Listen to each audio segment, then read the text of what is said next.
देश में मानसून की शुरुआत हो चुकी है, लेकिन क्या आप जानते हैं कि 200 साल पहले मानसून की वजह से भारत अंग्रेजों का गुलाम बना। आज मानसून देश की सियासत पर सीधा असर डालता है। महंगाई से लेकर देश की जीडीपी के आंकड़े मानसून बना और बिगाड़ सकता है। आज खासकर एक्सप्लेनर में जानेंगे आखिर मानसून देश की इकोनॉमी और सियासत को कैसे प्रभावित करता है।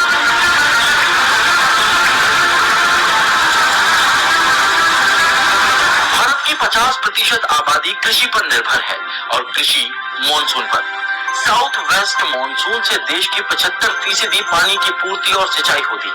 ऐसे में रबी और खरीफ की फसलों की कटाई और बुआई मानसून पर ही टिकी होती है। 2022 में कम बारिश हुई थी तो गेहूं के दाम 14% तक बढ़ गए थे। साफ है कि अच्छी बारिश होगी तो कृषि उत्पादन बेहतर होगा, नहीं तो चीजों के दाम आसमान छूने लगेंगे। अब समझते हैं कि मानसून जीडीपी पर कैसे असर डालता है। इकोनॉमिक सर्वे 2022-23 के मुताबिक भारत की 47% आबादी एग्रीकल्चर पर डिपेंड करती है। आरबीआई के आंकड़े बताते हैं कि भारत की जीडीपी का 15% हिस्सा कृषि पर निर्भर है। आसान भाषा में समझे तो अच्छी बारिश से किसानों और ग्रामीण इलाकों में रहने वाले लोगों की खर्च करने की क्षमता बढ़ेगी, जिससे मार्केट ग्रो करेगा। लेकिन कम बारिश होने पर ऑटोमोबाइल और एफएमजीसी जैसे अन्य सेक्टर पर सीधा असर पड़ता है। मार्केट में मंदी देखने को मिलती है, लेकिन ज्यादा बारिश होने से भी बाढ़ और भूस्खलन जैसे खतरे पैदा होते हैं, जो जनहानि के साथ साथ संसाधनों को भी नुकसान पहुंचाता है। साथ ही कम या ज्यादा मानसून टूरिज्म पर भी असर डालता है। World travel and tourism council के मुताबिक भारत की जीडीपी में टूरिज्म का 6% हिस्सा है। ब्यूरो ऑफ ट्रांसपोर्टेशन स्टैटिस्टिक्स के मुताबिक ट्रांसपोर्टेशन की जीडीपी में 9% की भागीदारी है।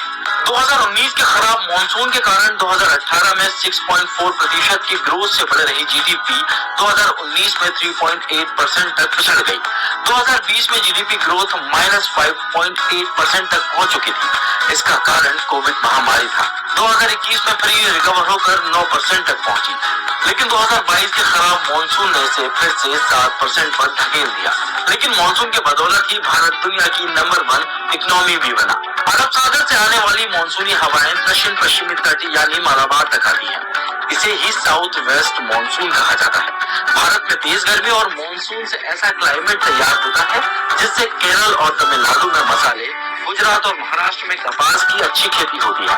पहली सदी में अलेक्जेंड्रिया का हिप्पारस नाम का एक नाविक इन्हीं मानसूनी हवाओं को ट्रैक करते हुए भारत आया था, जिसके बाद भारत और यूरोप में व्यापार शुरू हुआ। इसके बाद बेरिकम, भरूच, अरिकामेडू, मुर्ज और कावेरी पट्टनम जैसे बंदरगाह व्यापार केंद्र बन गए। उस वक्त भारत और दूसरे देशों के बीच मसाले, कपास और सोना चांदी का एक्सचेंज होता था। वक्त के साथ अफ्रीका, रोम और अरब देशों से व्यापार तेजी से बढ़ा और भारत दुनिया की नंबर 1 इकोनॉमी बन गया। 16वीं सदी तक दुनिया की जीडीपी में भारत का हिस्सा 1/4 यानी 25.1% तक थी। तो क्या आप जानते हैं कि कैसे मानसून की वजह से भारत अंग्रेजों का गुलाम बना? उस वक्त यूरोपीय लोगों को भारतीय मसाले काफी पसंद आए। कारोबारी उनकी मांग पूरी नहीं कर पा रहे थे। इसी बीच पुर्तगाल के राजा प्रिंस हेनरी ने एक नए रूट की खोज कर शिप बिल्डिंग प्रोग्राम को शुरू किया। इसके लिए चुना गया था वास्को डी गामा को। 8 महीने के सफर के बाद वास्को 20 मई 1558 को केरल के कलिकट पहुंचे। वो अपने साथ कई भारतीय मसाले लेकर लौटे। उसे उन्होंने 60 गुना ज्यादा मुनाफे में बेचा। इसके बाद डच और अंग्रेजों ने भारत की तरफ रुख किया। 15वीं सदी में इन्हीं मसालों के कारोबार की वजह से डच और अंग्रेज भारत आने लगे। 15वीं सदी में इन्हीं मसालों के कारोबार के बहाने पहले पुर्तगाली और फिर 17वीं सदी में अंग्रेजों ने भारत को गुलाम बनाया। आजादी के बाद मानसून ने देश की राजनीति पर हमेशा ही गहरा असर डाला। अच्छी बारिश नहीं होने की वजह से किसानों को खेती में नुकसान होता है। ऐसे में सरकार उनके लिए फंड योजनाएं शुरू करती है, जिससे सरकार पर फाइनेंशियल बोझ बढ़ता है। आईएमडी के मुताबिक साल 2014 में साउथ वेस्ट मानसून में औसत से 10% कम बारिश हुई थी। तब तेलंगाना और आंध्र प्रदेश सूखे से सबसे ज्यादा प्रभावित है। ऐसे में दोनों राज्यों को एग्रीकल्चर लोन माफ कराने के लिए कर्ज लेना पड़ा था। भारत का 50% वर्क फोर्स एग्रीकल्चर से जुड़ा हुआ है। अगर सरकार उनके लिए कदम नहीं उठाती है तो इसका सीधा असर चुनावों में देखने को मिल सकता है। साथ ही आज कई देश हैं जहां के राष्ट्रपति भारतीय हैं, इसकी भी वजह मानसून ही है। 1807 में ब्रिटेन ने अपने देश में गुलामी को खत्म कर दिया था।